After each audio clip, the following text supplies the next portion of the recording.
Hai guys, selamat datang di channel Gereja Internet.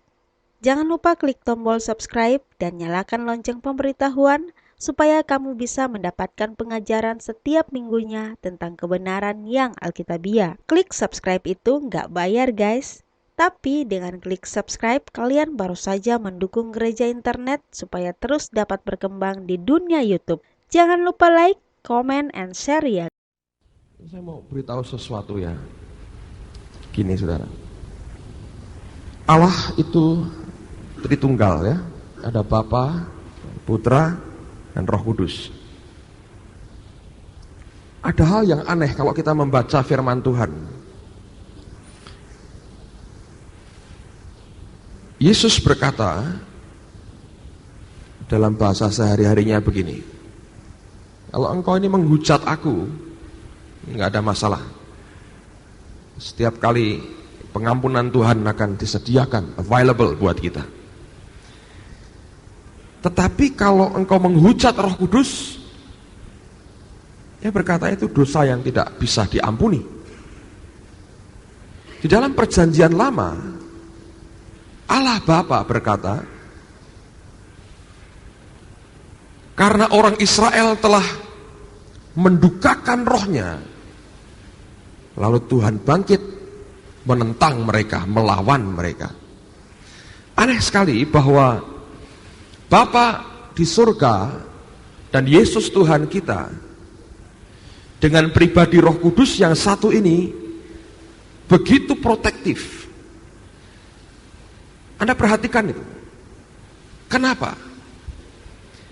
Karena Roh Allah ini punya karakter yang begitu lembut dan perasaannya itu begitu halus. Saudara tidak usah berkata nolak dia. Kalau batinmu itu menolak walaupun tidak terekspresikan, dia ngerti loh saudara. Kenapa tidak banyak pada hari ini orang-orang yang bisa dibawa tenggelam di dalam hadiratnya? Di antaranya karena hati kita reject, kita tolak dia. Dengan banyak alasan, dengan banyak perkataan, sebetulnya kita tolak dia. Dan itu terjadi karena kita tidak menyadari sesungguhnya dia itu pribadi. Oh ya, semua orang tahu dia pribadi. Tapi sampai pada titik kesadaran dia itu Allah dan dia itu pribadi yang punya perasaan, tidak banyak orang Kristen yang menyadari akan hal itu. Sehingga berkali-kali kita tidak pernah concern dan tidak pernah peduli dengan apa yang sebetulnya Tuhan rasakan atas kehidupan kita. Oleh karena itu saya mengajarkan pada pagi hari ini, saya sampaikan kepada saudara, setiap kali dia mengulurkan tangannya untuk memberkati, menolong kita, jangan pernah segan untuk segera menyambar akan tangan itu. Karena sekali engkau lambat, engkau tunda, seperti Ruben, saudara akan kehilangan anugerah Tuhan yang besar itu. Dan saya katakan tadi, tidak ada gunanya setelah masa itu lewat, saudara cari hamba Tuhan, cari saya, karena cuman saluran, cuman pipa saja. Kalau airnya itu, kerannya sudah ditutup, itu keran itu nggak akan mengeluarkan apa-apa. Akan dibuka bunyi, gitu ya, air yang nggak, keran yang nggak ada airnya gitu, karena udara, tapi nggak akan keluar apa-apanya. Jadi nggak ada manusia super, tidak ada. Yang ada adalah orang yang dipakai hanya sebagai saluran. Pada saat Tuhan menghendaki, dia dipakai sebagai salurannya. Ngerti saudara ya? Nanti kita bicarakan lebih jauh. Nah sekarang mari buka bersama dengan saya dalam Kolose pasal yang kedua. Surat Kolose pasal yang kedua. Ini ayat luar biasa, saya bagikan buat saudara pada pagi hari ini. Kolose pasal 2 ayat yang ke-7. Pagi ini saya ingin mengajak kita belajar bagaimana kita bisa bertumbuh kuat di dalam Tuhan. Kolose pasal yang kedua ayat yang ke-7. Saya bacakan dulu bahasa Indonesianya, Anda perhatikan pada Alkitab saudara masing-masing. Kolose pasal 2 ayat yang ke-7. Hendaklah kamu berakar di dalam Dia dan dibangun di atas Dia. Hendaklah kamu bertambah teguh dalam iman yang telah diajarkan kepadamu, dan hendaklah hatimu melimpah dengan syukur. Saya mau ulang lagi, Anda perhatikan akan ayat ini. Hendaklah kamu berakar di dalam Dia dan dibangun di atas Dia. Hendaklah kamu bertambah teguh di dalam iman yang telah diajarkan kepadamu, dan hendaklah hatimu melimpah dengan syukur. Saudara sekalian, ada banyak versi Alkitab yang seringkali saya berikan referensinya, pembandingnya kepada saudara. Mungkin Anda bertanya, loh kalau gitu ada yang salah, ada yang benar. Bukan, saudara. Kenapa bisa banyak referensinya? Karena begini, bahasa Ibrani itu punya makna, pengertian, pengungkapan hati yang begitu dalam dan seringkali luas sekali. Itu juga ada pada bahasa Yunani. Sehingga setiap penulis untuk bisa mengungkapkan tepat dengan bahasa Inggris atau bahasa yang lain seringkali mengalami kesulitan. Ya, misalnya katakanlah kita ini antara bahasa Inggris dengan bahasa Indonesia misalnya ya. Kalau Anda perhatikan ada perbedaan yang tajam sekali. Misalnya bahasa Indonesia untuk menyebut padi, kita tahu itu merupakan tanaman yang masih di sawah, yang belum dipetik dan masih ada kulitnya. Orang berkata itu padi. Lalu ketika dituai tinggal bulir-bulirnya tapi masih ada kulitnya, orang bilang itu gabah. Kemudian ketika dikupas, orang bilang itu beras. Ketika dimasak, orang bilang itu nasi. Kan enggak ada pesan makanan apa, nasi, apa itu ayam goreng 1, beras sepiring, enggak ada, saudara ya. Kita berkata ayam goreng dan nasi sepiring, enggak ada. Ayam goreng dan gabah sepiring, enggak ada. Oh itu ayam ya, lah gitu. Anda akan dianggap sebagai ayam kalau makan kok pesannya beras. Jadi pesannya mesti nasi. Bahasa kita saja, bahasa Indonesia itu punya bermacam-macam istilah untuk barang yang sama. Tapi orang-orang yang berbahasa Inggris menyebut padi ya rice, gabah ya rice, beras ya rice, nasi ya rice. Makanya ada rice cooker, saudara. Jadi bagaimana mengungkapkannya? Nah, mungkin kalau itu digunakan dalam bahasa Inggris harus dijelaskan. Nah, penjelasannya bisa beberapa kalimat yang dipakai. Anda mengerti ya? Jadi kalau ada beberapa versi, sebetulnya kalau itu disatukan akan memperkaya, memberikan akan ungkapan yang sebenarnya dari apa yang ada dalam hati Tuhan yang Dia mau sampaikan buat kita. Jadi itu bukan sesuatu yang perlu dipertentangkan, tapi kalau digabungkan itu akan memperkaya bagaimana sebetulnya ungkapan Allah kepada kita. Karena apa yang dalam hati Tuhan tidak mungkin dicerna dengan cara berpikir kita, apalagi kalau perbendaharaan bahasa kita masih tergolong sangat sederhana. Oke? Nah, oleh karena itu sekarang saya mau bacakan dari satu versi lain yang diberi nama The Living Bible, dan kalimatnya diungkapkan dengan bagus, dengan indah, dan mari kita belajar dari versi ini. Alkitab berkata demikian, let your roots, biarlah akar-akarmu, grow down into him, bertumbuh ke bawah, mengakar, grow down, bukan grow up, tapi grow down. Biarlah akar-akarmu grow down into him. And dan draw up nourishment from him. Draw up, draw itu narik, up itu ke atas. Jadi menghisap, naik. Akar itu kan fungsinya menghisap sari makanan di bawah. Draw up, nourishment, makanan from him, dari dia. Nanti katakan, see that you go on growing, sehingga kita bisa melihat bahwa engkau terus bertumbuh, go on growing in the Lord, di dalam Tuhan, and become strong, dan menjadi kuat, and vigorous, dan perkasa, dan gagah, dan kuat.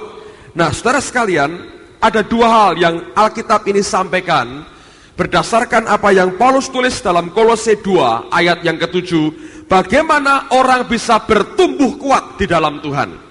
Dua hal ini penting sekali, Dan Paulus mengungkapkan dengan luar biasa. Yang pertama, dia berkata, kita harus grow down into him. Kita harus bertumbuh ke bawah, kepada dia. Saudara tahu, di Timur Tengah banyak tanaman kurma. 2 minggu lalu, Bapak Arifin ke Semarang, lalu kami makan siang sama-sama di rumah makan. Dia berkata begini, saya minta bakar-bakar. Kita cari yang bakar-bakar, macam-macam itu kan. Bisa jagung bakar, bisa pohon bakar, bisa daging bakar, macam-macam. Nah, waktu makan, itu restorannya menyediakan menu tambahan. Apa itu? Kurma. Tanya, loh ini kok ada kurma? Iya, karena ini bulan puasa, kami tambahi dengan kurma. Nah, tahukah Anda bagaimana tanaman kurma itu ditanam? Kurma tumbuhkan di padang pasir di Timur Tengah, banyak sekali. Dan padang pasir itu punya angin yang begitu kuat, dan kalau tumbuhan tidak punya akar yang kuat di dalam, dengan gampang akan tumbang. Nah, apa yang para petani kurma perbuat untuk menanam pohon kurma? Biji kurma yang ditanam di tanah itu, pada umumnya bukan hanya ditanam kemudian ditutup dengan tanah atau dengan pasir, tetapi kurma itu ditanam, lalu di atasnya ditumpui batu yang besar, yang kuat, batu karang, rock yang kuat, ditaruh di atas biji kurma tadi. Sehingga ketika benihnya itu mulai pecah dan kehidupan mulai muncul, tidak bisa pertama-tama naik ke atas, tetapi akan grow down, akan tumbuh ke bawah dulu. Sebelum dia bisa grow up, akan dibuat dia jadi grow down. Dia harus tumbuh ke dalam dulu. Sehingga akarnya itu sudah akan merambat begitu kuat, sampai kemudian, kapan petani itu mengangkat batu itu? Tidak pernah diangkat, saudara. Kenapa? Karena begitu kurma ini akarnya mulai kuat, di dasar daripada gurun pasir itu biasanya ada mata air yang luar biasa jernihnya. Maka akar itu akan akhirnya nembus sampai ke mata air. Nah, dia akan menghisap begitu banyak air di dalamnya, lalu lama-lama akan makin kuat, makin kuat, makin kuat, makin kuat. Nah, setelah dia cukup bertumbuh ke bawah, maka mau tidak mau, naturalnya dia akan tumbuh juga ke atas. Nah, pertumbuhan ke atas itu tidak dengan gampang. Kenapa? Karena kurma ini harus mengatasi batu yang ditaruh di atasnya. Makin kuat akarnya, makin kuat pertumbuhannya, maka secara perlahan tapi pasti dia mampu satu kali menggulingkan akan batu itu dengan sendirinya. Jadi bukan karena petaninya mengambil batu itu, tidak, tetapi karena pertumbuhan yang kuat itu, dengan sendirinya dia sanggup menggulingkan akan batu yang besar. Nah, ketika dia mampu menggulingkan, dia akan tumbuh ke atas terus dan jadi pohon kurma yang kuat. Nah, itulah sebabnya kenapa Paulus berkata, yang pertama kita harus grow down into him. Kita harus bertumbuh ke bawah kepada Tuhan. Jangan berakar pada pelayanan, jangan berakar pada aktivitas, jangan berakar kepada kegiatan, jangan berakar hanya kepada kebaktian, tapi berakar kepada Tuhan Yesus sendiri. Dan itu yang Alkitab ajarkan buat kita. Kalau kita mau jadi orang yang bertumbuh kuat, jangan berakar pada kegiatan, pada pelayanan, pada jabatan gerejani, pada kebaktian-kebaktian kita tok, tapi berakar di dalam Dia, kepada Yesus Tuhan. Itu yang akan membuat kita solid dan membuat kita kuat, saudara. Paulus berkata, grow down into him.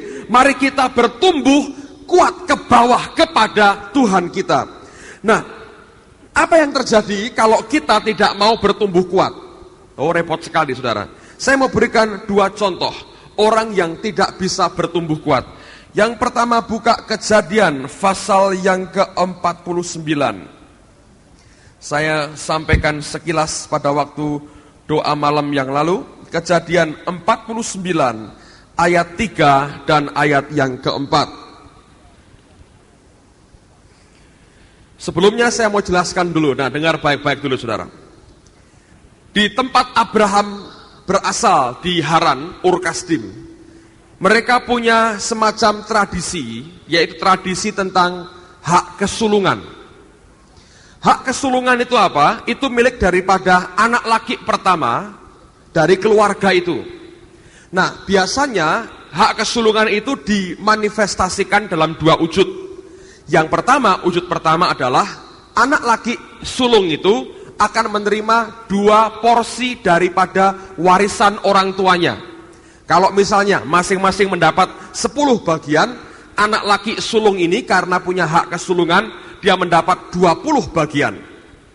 Nah, bukan hanya itu, biasanya sebelum bapaknya mati, maka bapaknya akan mengucapkan berkat kepada anak sulung ini dengan harapan semua berkat orang tuanya diterima oleh anak sulung ini. Itu berkat yang luar biasa.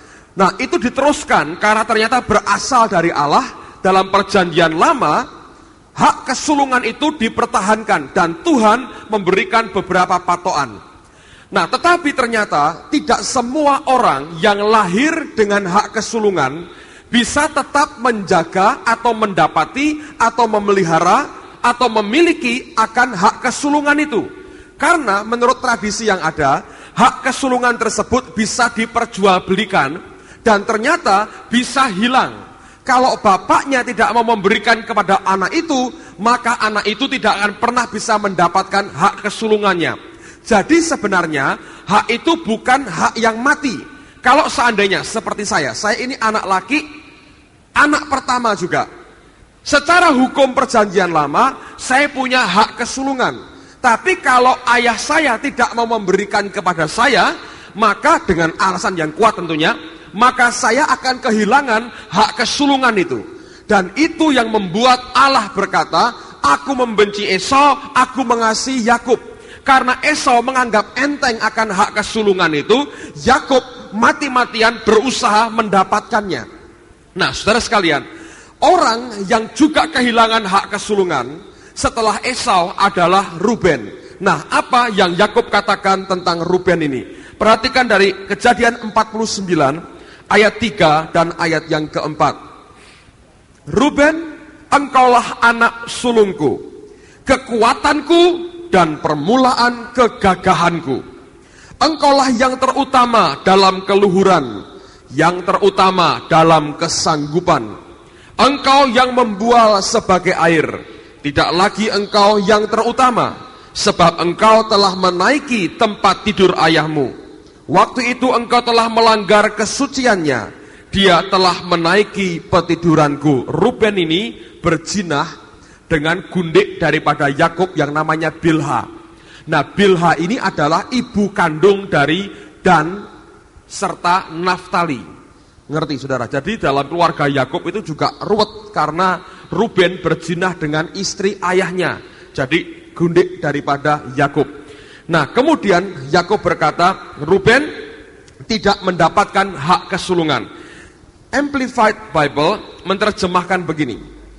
Your birthright, hak kelahiranmu, give you the preeminence in dignity, memberikan akan suatu preeminence seperti begini, saudara, seperti modal dasar gitu. Jadi ketetapan lahir memang sudah dalam kondisi begitu.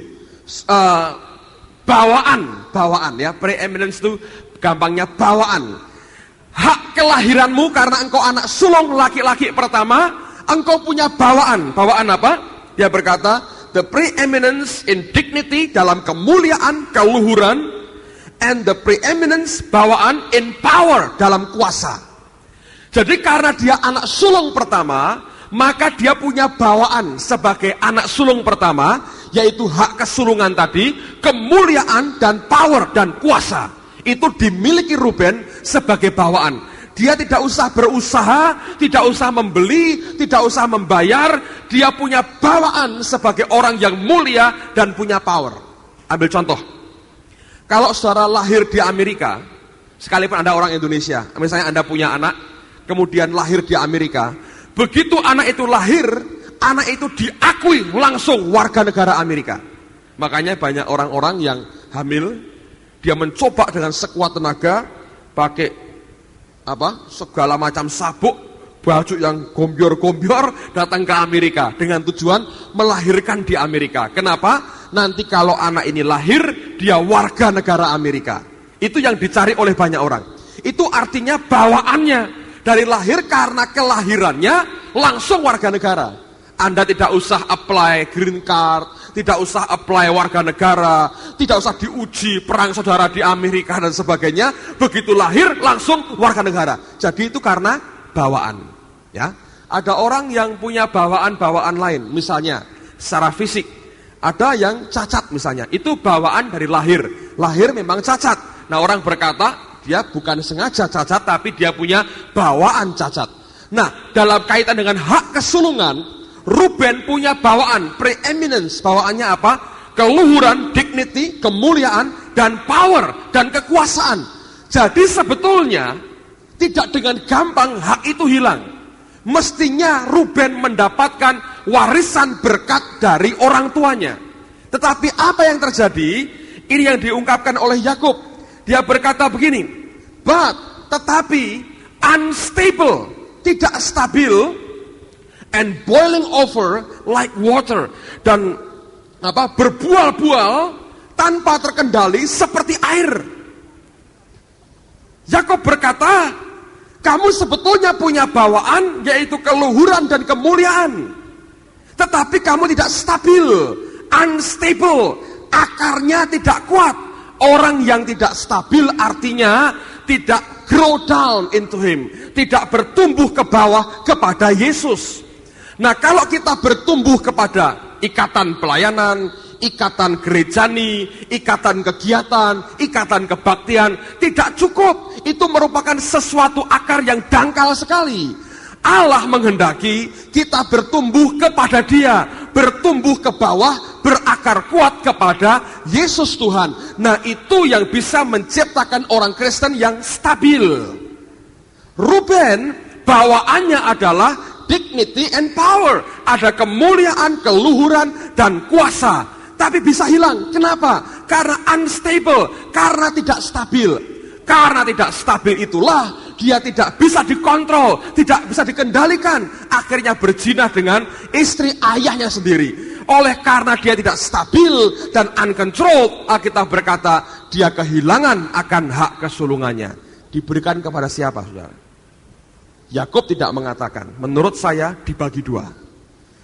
Soal pemerintahan diberikan kepada Yehuda, karena suku ini yang Tuhan pilih untuk menurunkan Mesias. Tapi blessing, berkat diberikan kepada Yusuf. Ruben gak dapat apa-apa. Pada waktu Israel dikuasai oleh musuh, ada Deborah dan Barak yang Tuhan mau gerakkan, Tuhan mau pakai untuk memerangi Sisera. Ruben diberitahu, ayo perang. Lambannya luar biasa, tidak mau cepat bergerak. Dignity dan powernya hilang. Jadi pengecut, saudara. Ketika menang besar, baru teriak, lah kenapa gak ngajak gua, katanya. Deborahnya nyanyi, kamu lamban, katanya. Terlalu pertimbangan, terlalu mikir banyak, tapi sebetulnya karena faktor ketakutan dalam hatinya. Dignity dan powernya hilang dari hidupnya. Orang yang unstable, yang tidak stabil, yang tidak mau grow down into him, orang itu tidak akan pernah stabil dalam hidupnya. Dan kelihatan rapuh sekali. Sebaliknya, bagaimana dengan Yakub? Coba buka Kejadian pasal 25 ayat yang ke-28, 27 dan 28. Kejadian 25 ayat 27. Lalu bertambah besarlah kedua anak itu. Esau menjadi seorang yang pandai berburu, seorang yang suka tinggal di padang. Tetapi Yakub adalah seorang yang tenang, yang suka tinggal di kemah. Ishak sayang kepada Esau sebab ia suka makan daging buruan, tapi Ribkah kasih kepada Yakub. Alkitab berkata Yakub adalah seorang yang tenang. Dalam bahasa Ibraninya, kata tenang itu ada unsur stable dan solid. Stabil dan kokoh, solid, kuat, bagus sekali. Saudara sekalian, orang yang stable, dia akan terima berkat dari Allahnya. Orang yang tidak stabil, dia akan gampang runtuh. Nah, ini yang harus diperhatikan oleh setiap anak Tuhan. Kita harus grow down into Him. Jangan hanya grow down, terikat, berakar pada pelayanan, kegiatan, karena jabatan dan sebagainya. Itu rapuh sekali. Sebab ketika semuanya diambil dari hidupmu, maka engkau akan runtuh. Saya perhatikan, ada orang-orang yang, dan ini banyak hamba Tuhan buat kesalahan besar. Ketika ada orang yang mulai cinta Tuhan, supaya tidak lari dari gerejanya, diikat dengan pelayanan. Nah, orang ini grow down-nya, berakarnya pada pelayanan. Satu kali, kalau sampai terjadi pelayanannya diambil dari dia, pasti runtuh, goyangnya kuat sekali. Kenapa?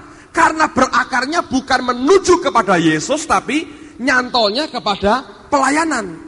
Nah, ini bahaya sekali. Hal yang sama kalau nyantol kita itu hanya dalam kebaktian. Kalau kita berakar di kebaktian, habis juga iman kita. Oleh karena itu, mari berakar kepada Yesus.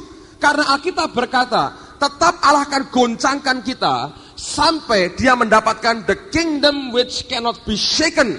Kerajaan yang tidak bisa digoncangkan. Apa itu? Hanya pada Yesus. Kalau kita hanya bergerak di luar Yesus, tidak pernah bisa stabil. Karena terus akan Allah goncangkan. Sampai kita bisa memegang pada jalur yang benar, yaitu Yesus sendiri. Saudara sekalian, saya mau tegaskan sekali lagi, penting buat setiap kita berakar kepada Yesus. Dan itu akan diuji. Kepada siapa engkau berakar pada hari ini? Kalau itu jabatan, kalau itu uang, kalau itu kekayaan kita, ada orang-orang Kristen yang berakar pada kekayaannya, oh Allah akan uji. Dia izinkan semua itu hilang dari hidup kita, dan dia mau lihat apakah engkau masih cinta kepada dia. Nah, oleh karena itu kalau engkau berkata, saya enggak mau Pak diuji begitu, berakarlah kepada Yesus. Karena dia akan kuat, dan akan tetap kuat sampai selama-lamanya. Amin, saudaraku. Yang pertama, grow down into Him. Yang kedua, kembali ke Kolose pasal 2 tadi. Bukan hanya grow down into Him. Paulus berkata, draw up nourishment from Him. Biarlah engkau menghisap makanan dari Dia. Dari siapa? Dari Yesus. Nah, dengar baik-baik saudara. Tidak cukup makan firman seminggu sekali seperti sekarang ini. Oh ya, saya akan belajar, saya berdoa memberikan yang terbaik yang saya bisa berikan buat saudara. Tapi tidak cukup kalau kita hanya makan seminggu sekali. Saudara itu harus punya akar di dalam Yesus. Dan akar itu saudara, kalau akarnya tidak berfungsi, tanaman akan mati. Ambil contoh begini. Kalau nggak percaya. Saudara ambil tanaman apalah. Cabut sampai akarnya. Kemudian rumput misalnya ya, cabut sampai akarnya. Setelah itu, pada bagian akar itu Anda bersihkan, cuci bersih sama sekali. Nggak ada kotorannya. Lalu Anda bungkus plastik rapat-rapat. Jangan sampai dia mendapatkan air. Bungkus plastik rapat-rapat, tanam lagi. Saya mau lihat apakah rumput ini bisa bertahan tidak. Nggak bisa, saudara. Kenapa? Walaupun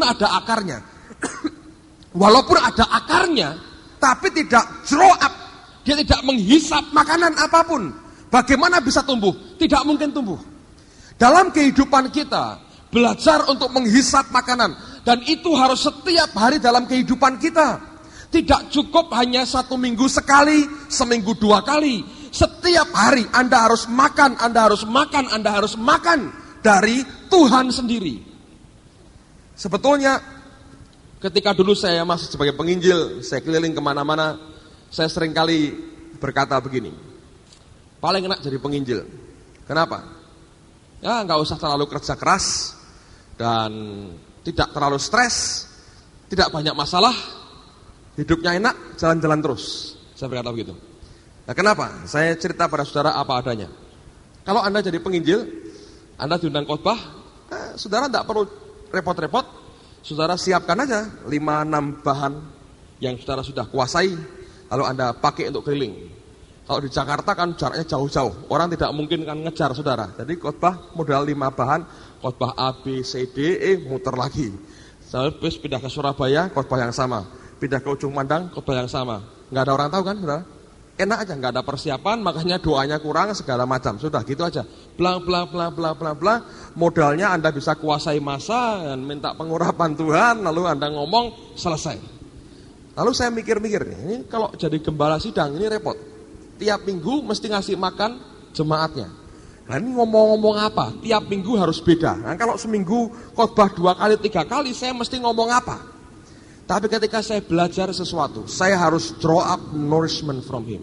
Saya harus makan makanan dari dia.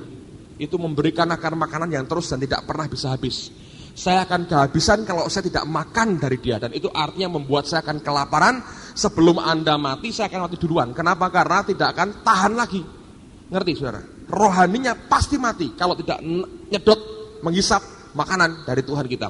Nah Paulus berkata kita harus grow down dan draw up, kita harus hisap itu. Coba buka Efesus pasal yang kelima. Efesus pasal 5 ayat yang ke-18.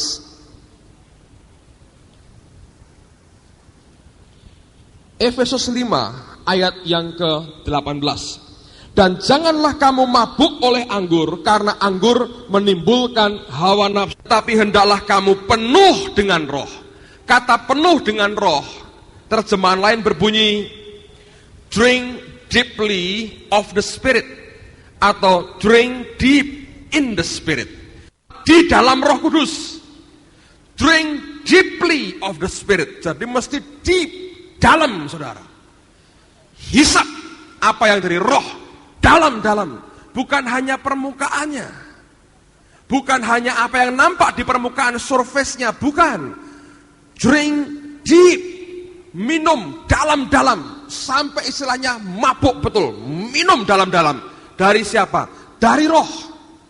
Ingat, banyak orang berkata begini, Pak, ya saya ya baca firman Tuhan, tapi nggak mudeng. Ya memang nggak semua ngerti. Anda bayangin ya, sudah berapa ribu tahun? 2000 tahun kan Alkitab ini ada? Setiap minggu dikhotbahkan, kok nggak habis-habis saudara? Memang kita nggak bisa ngerti, terlalu luar biasa isinya. Tiap kali Anda gali terus begitu. Satu kali saya ke Amerika, ada toko buku itu kira-kira gedenya segereja ini. Buku semua. Sampai di sana saya bilang, tolong di drop aja, nanti sore kamu jemput saya di sini. Kalau sudah lihat buku itu, lupa makan, lupa minum, semua. Nah, kalau sudah keluar baru teler saudara. Buku semua. Saya bilang, drop aja, tinggal saya. Nah, ada seorang teman yang nyertai saya, itu buku semua. Terus orang ini berkata, bayangin ya, dari satu buku tipisnya kayak gini, bisa menghasilkan jutaan buku. Lihat ya, semua buku dari mana ini? Dari sini tuh. Bayangin, dari sini ini menghasilkan jutaan buku. Dari tahun berapa sampai sekian, mungkin miliaran buku saudara. Dihasilkan oleh sekian ribu halaman yang Anda pegang di tangan Anda masing-masing. Jadi kalau Anda tidak mau drink deep in the spirit, saudara rugi besar. Kenapa? Loh, secara bisnis saja ini modal hebat. Cuma modal begini tok saudara, jutaan buku dicetak. Ayo, coba lihat Strong Concordance, tebelnya segini, 100 tahun lebih buatnya itu. Konkordansi 100 tahun, zaman dulu belum ada komputer, pakai manual 100 tahun, puluhan sarjana teologi hanya untuk mengurai ini loh, yang ini aja. Belum tafsiran dari yang sesat sampai yang paling baik saudara, ngumpul semua. Itu berapa miliar buku dihasilkan oleh karena ini. Kenapa nggak mau drink deep? Wah cukup Pak, nggak cukup saudara. Kalau Anda baca 1 miliar buku itu Anda baca semua, masih belum, bong saya mau buat lagi buku. Bulan depan baru terbit loh. Tak tambahin 1 lagi saudara. Drink deep makanya. Jadi kurang. Jangan khawatir kehabisan bahan saudara kalau ngomong. Sudah dibuktikan 2000 tahun. Mungkin 1 miliar buku ada mungkin. Dan tidak heran, ini bestseller Alkitab ini. Seluruh dunia bestsellernya Alkitab. Kenapa? Luar biasa, firman Tuhan. Coba nggak percaya, Anda ke toko buku Betania sini lah. Kalau ke Rema tinggal sedikit, ke Betania sini saudara. Anda lihat di situ, semua itu sampai soal hiasan, ada gambar monyet, gambar apa, semua ayat-ayat itu, semua dari sini loh, dari sini. Lu kurang apa saudara? Jadi minumlah dalam-dalam, drink deep in the spirit. Nah orang bilang, gak mudeng pak, ya gak apa-apa, dimakan. Ngantuk pak, lah ada yang keliru di situ.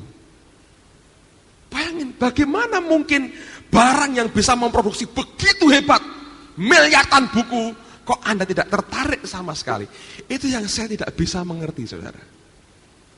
Nah, saya mau beritahu saudara, ini rahasianya. Kenapa kita nggak bisa makan firman? Baca mungkin iya, saudara. Tapi sampai makan betul, throw up, dihisap dari sini. Kita belum bisa. Banyak orang Kristen belum bisa. Kenapa? Karena kita throw up-nya, menghisapnya pakai ini. Nah, lihat apa yang Yesus katakan. Yohanes pasal yang ke-6. Yohanes pasal yang ke-6. Yohanes 6 ayat 60 sampai 62. Ini kisahnya menarik sekali. Coba lihat sama-sama. Yohanes 6 ayat 60. Sesudah mendengar semuanya itu, banyak dari murid-murid Yesus yang berkata, perkataan ini keras. Terjemahan lain, perkataan ini sukar sekali, difficult, sukar sekali. Siapakah yang sanggup mendengarkannya? Siapa yang sanggup mengerti ini? Yesus yang di dalam hatinya tahu bahwa murid-muridnya bersungut-sungut tentang hal itu, berkata kepada mereka, adakah perkataan itu menggoncangkan imanmu? Dan bagaimanakah jikalau kamu melihat anak manusia naik ke tempat di mana ia sebelumnya berada? Perhatikan ini kuncinya. Rohlah yang memberi hidup. Daging sama sekali tidak berguna. Perkataan-perkataan yang kukatakan kepadamu adalah roh, spirit, dan hidup, and life. Dia berkata, kalau kamu pakai dagingmu, pakai kemanusiaanmu, kamu gak ngerti. Terlalu keras, mundur semua mereka. Gak tahan.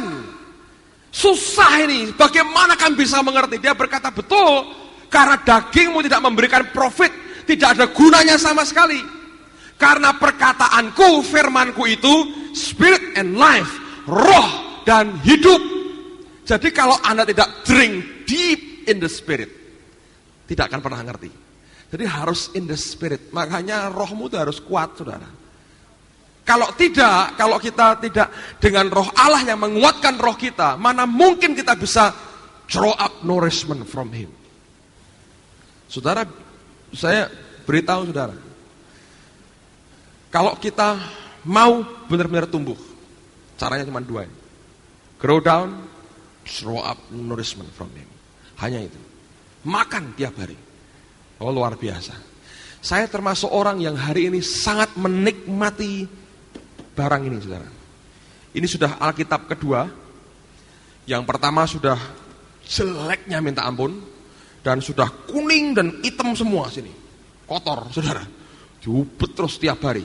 Lalu saya malu lama-lama pakai yang bagus. Ini sudah agak kotor lagi. Tapi saya menikmati betul nih, draw up nourishment, luar biasa. Saya baca, lihat, oh Tuhan luar biasa. Saudara tahu? Kemarin saya baca ayat yang luar biasa. Daud berkata begini. Dengar ya. Orang-orang yang, teman-teman yang, bapak-bapak yang sudah ada umur, jangan mikir mati dulu, saudara. Dengar baik-baik. Sekalipun problem berat, Daud berkata begini. Tuhan, jangan singkirkan aku. Ya. Sebelum apa? Sebelum aku bisa menanamkan, dia berkata ini, engkau didik aku sejak masa mudaku, Tuhan. Jadi jangan buang aku dulu, jangan ambil aku dulu. Sebelum apa? Aku menanamkan apa yang pernah Engkau berikan kepadaku, dan aku memberkati orang-orang yang generasi mendatang. Luar biasa. Jadi dia mau ninggali sesuatu sebelum mati. Jangan terus, ya Tuhan utangku banyak, ambillah aku sekarang. Nah itu ngawur saudara-saudara ya. Itu repot itu kalau gitu. Jangan karena tekanan, jangan karena problem kita teriak minta mati, jangan. Saudara, sumbangan kita apa untuk generasi mendatang? Apakah engkau sudah bisa membagikan apa yang selama ini engkau terima dari Tuhanmu? Jadi yang berkata, wah Pak saya punya sakit ini, kuat. Doa seperti Daud. Tuhan, aku tidak mau pulang sebelum aku bagikan dulu apa yang Engkau berikan kepadaku. Aku memberkati dulu generasi yang akan datang. Nah, baru selesai semua seperti Daud. Dan Daud mengerjakan akan kehendak bapaknya pada zamannya, lalu dia mati. Lah itu mulia, saudara. Ngerti? Bukan karena stres, karena tertekan, teriak-teriak minta mati. Jangan. Lah di mana Pak ayatnya? Cari di Alkitab, saudara. Mesti ada draw up gitu. Jangan semua tanya saya, draw up, makan itu, makan sampai kuat. Jadi kekuatan dalam hidup kita. Ngerti? Ini luar biasa loh. Saya menikmati sekali. Anda mau belajar apapun di sini ada, miliaran buku mungkin. Terbit karena satu barang yang tipisnya seperti itu. Dan harganya murahnya luar biasa. Tapi toh belum semua orang Kristen mau beli dan punya. Saya baru seminar di Jakarta. Song leadernya hebat sekali. Datang ketawa-ketawa. Ini seminar ya. Saya nyanyi apa? Terserah lah, saya bilang gitu. Kalau sudah, saya nyanyi apa? Loh, ini orang enggak doa nih. Terserah. Saya enggak perhatikan. Nyanyi. Wah, nyanyi. Karena biasa nyanyi. Setelah itu duduk kan, saya khotbah. Tak lirik mak manuk-manuk tok. Loh, ini orang manuk-manuk tok gini piye? Tak lirik, enggak bawa Alkitab, Saudara. Saya mau tanya, ini hebatnya seberapa? Dengar khotbah 1,5 jam, tahan berapa ayat yang masuk di sini? Udah gitu selesai. Waduh, puji Tuhan. Memberkati, menyentuh hatiku. Nah, saya bilang, percuma nyentuh hatimu, kamu enggak bawa Alkitab. Ayo, saya ngomong apa? Ketawa, hehehe. Pokoknya menyentuh hati. Ya percuma, saya bilang. Draw up, saya bilang. Hisap dari apa yang Alkitab ini berikan kepada kita. Amin, saudaraku. Ayat yang terakhir. Ini luar biasa. Sebelum itu, lihat lagi. Maaf, saudara. 1 Raja-Raja pasal 19. 1 Raja-Raja pasal 19. Saya mau tunjukkan contoh ini. Ayat 4 sampai dengan ayat yang ke-8. Kenapa kita perlu makan makanan rohani seperti ini? 1 Raja-Raja 19 ayat yang keempat. Alkitab berkata, tapi ia sendiri masuk ke padang gurun sehari perjalanan jauhnya, lalu duduk di bawah sebuah pohon arar.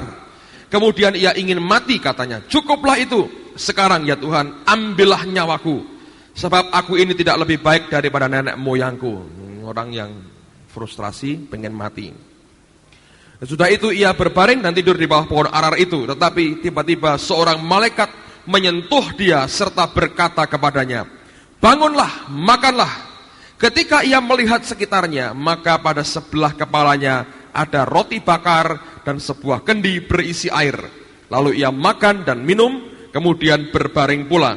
Tetapi malaikat Tuhan datang untuk kedua kalinya dan menyentuh dia serta berkata, bangunlah, makanlah, sebab kalau tidak perjalananmu nanti terlalu jauh bagimu. Maka bangunlah ia, lalu makan dan minum, dan oleh kekuatan makanan itu ia berjalan 40 hari 40 malam lamanya sampai ke gunung Allah, yakni gunung Horeb. Malaikat buat roti bakar untuk Elia, saudara. Ini orang terlalu sekali. Sudah menang di gunung Karmel luar biasa, diancam sama Ratu Isabel, lari dia. Lari sampai di padang gurun, dia teriak gini, Tuhan, aku tidak lebih baik dari nenek moyangku, jadi aku mati aja. Terus dia tidur. Malaikat bangun, kasih roti bakar. Jadi kalau Anda makan roti bakar, Anda tahu ini makanan malaikat, saudara ya. Roti bakar sama air dalam kendi. Dia makan, dia minum, tidur lagi, saudara. Nekat sekali, Nabi nekat, tidur lagi. Bangunkan, kasih makan lagi. Waduh, ini Nabi ini doyan makan sekali. Makan, tidur, makan lagi. Dan malaikat berkata begini, makan. Kalau tidak, perjalanan ini terlalu jauh bagimu. Oleh karena kekuatan makanan itu, dia sanggup sampai ke Horeb. 40 hari, 40 malam. Dengar baik-baik, saudara. Hidup kita ini seperti apa? Orang balapan mobil, racing. Nanti di Sentul ada sirkuit balapan mobil. Medannya, arenanya, ya sudah itu, Sentul ya begitu itu. Kalau Anda berlomba tidak bisa panitia, mbok tolong dirubah itu jangan terlalu tajam belokannya. Coba dibuat yang enak sedikit gitu. Enggak bisa. Itulah arenanya. Yang kita, setiap orang yang ikut lomba harus menaklukkan arena itu dan menaklukkan lawan-lawan kita. Apapun yang terjadi selama perlombaan berlangsung, arenanya tidak bisa disalahkan. Kalau sudah diresmikan oleh panitia, dilihat akan keselamatannya semua oke, dibilang baik diresmikan, artinya dari segi keamanan, apapun juga tidak mungkin disalahkan. Nah kalau sampai ada ban meletus, mobil kebalik, tabrakan di arena, yang salah siapa? Ya kita dan atau mobil kita, saudara. Betul nggak? Dunia ini seperti arena buat kita. Ya begini nih keadaannya. Nggak ada orang di kandungan berkata, "Mah, aku mau keluar, tapi buatlah supaya gunung-gunung lebih pendek sedikit." Nggak bisa. Hujan jangan terlalu banyak, salju turun sedikit, nggak bisa. Ini arena. Dunia ini arena kita. Apapun yang terjadi dalam hidup kita, kesalahan problemnya pasti pada pesertanya, yaitu kita, saudara. Elia, katakanlah dia itu menempuh misalnya 50 kilo, misalnya. Alkitab berkata, malaikat berkata, kalau kamu nggak makan, ini terlalu jauh bagimu. Ya betul. Ambil contoh begini. Kita ke Kudus, 50 kilo kan saudara. Engkau jalan kaki dengan naik mobil beda. Jalan kaki terlalu jauh Pak. Naik mobil sejam. Tapi bukankah 50 kilonya sama? Berarti tergantung pada kondisi kita masing-masing. Makin engkau bisa draw up nourishment from him, makin engkau bisa menghisap makanan dari Tuhanmu, engkau akan makin kuat, makin solid. Nah pada waktu engkau bisa menghisap makanan, engkau makin kuat, maka arena yang 50 kilo ini tidak akan terlalu berat buat kita. Buat orang lain mungkin tidak tahan. Baru jalan kira-kira 5 jam, semaput pingsan saudaraku. Nggak tahan lagi, sampai genuk kira-kira mungkin sudah pingsan. Kalau kita pakai mobil mungkin bisa bolak-balik cuma 2 jam. Dengan jalan kaki 5 jam, 10 jam nggak sampai, mungkin beberapa hari harus dihabiskan untuk jalan dari Semarang ke Kudus. Jaraknya sama, jalannya sama, tapi kondisi pesertanya berbeda. Yang naik mobil lebih dengan gampang menaklukkan arena ini, yang jalan kaki setengah mati. Jadi kalau kita bisa makan makanan dari Tuhan kita menghisap dari dia, engkau dan saya akan tambah kuat. Arena boleh seperti apa? Ingat Alkitab berkata, dia tidak mencobai di luar kekuatan kita. Artinya, semua arena hidup kita pas dengan ukuran kita. Kalau engkau bisa makan apa yang Allah ini berikan kepada hidupmu, engkau akan kuat. Dan pada waktu engkau kuat, engkau sanggup menaklukkan arena kehidupan ini. Amin. Nah, ayat yang terakhir sekarang. Filipi pasal yang pertama. Filipi pasal yang pertama, ayat yang ke-6. Filipi pasal pertama, ayat yang ke-6. Ini merupakan doa, dan saya percaya doa semua kita, buat kehidupan kita juga. Filipi pasal pertama, ayat yang ke-6. Akan hal ini aku yakin sepenuhnya, yaitu ia yang memulai pekerjaan yang baik di antara kamu, akan meneruskannya sampai pada akhirnya, pada hari Kristus Yesus. Saya ulang lagi, dengar baik-baik. Akan hal ini aku yakin sepenuhnya, yaitu ia yang memulai pekerjaan yang baik di antara kamu, akan meneruskannya sampai pada akhirnya, pada hari Kristus Yesus. The Living Bible menerjemahkan dengan kalimat begini, God who began the good work within you, Allah yang telah memulai pekerjaan yang baik di dalam kamu, will keep right on helping you, akan terus menolong engkau, grow in his grace, bertumbuh dalam anugerahnya, until, sampai kapan? His task within you, tugasnya di dalam kamu, is finally finished. Pada akhirnya akan selesai. Paulus berkata, Tuhan yang telah memulai akan pekerjaan yang baik di dalam kamu, akan terus menolong kamu untuk bisa bertumbuh di dalam anugerahnya sampai kapan? His task within you. Tugasnya di dalam kamu is finally finished. Siapa itu? Roh Kudus, saudara. Dia di dalam kita punya tugas. Sampai tugasnya dia selesaikan, Tuhan akan tetap tolong kita untuk bertumbuh di dalam anugerahnya. Grow down, draw up, saudara. Engkau harus tumbuh ke bawah, berakar kuat, dan kau hisap makanan dari Tuhan Yesusmu. Dan pada waktu itu kau akan bertumbuh dalam anugerah Allah yang makin kuat. Dan sampai kapan? Roh Kudusnya akan terus menolong kita. Sampai tugasnya dalam hidup kita, His task within you is finally finished. Sampai akhirnya tugas roh Allah dalam hidup kita masing-masing akhirnya selesai. Pada waktu itu kita akan bertumbuh dalam anugerah Tuhan yang luar biasa. Amin, saudaraku. Mari kita berdiri bersama-sama. Haleluya. Haleluya. Naikkan pujian, Tuhan adalah kekuatanku. Bersama Dia ku tak akan goyah. Stabil, jangan unstable seperti Ruben. Stable and solid, stabil dan solid seperti Yakub. Dan hak kesulungan Dia berikan kepada kita. Berikan kepada kita, berikan kepada kita, berikan kepada kita, berikan kepada kita, berikan kepada kita, berikan kepada kita, berikan kepada kita, berikan kepada kita, berikan kepada kita, berikan kepada kita.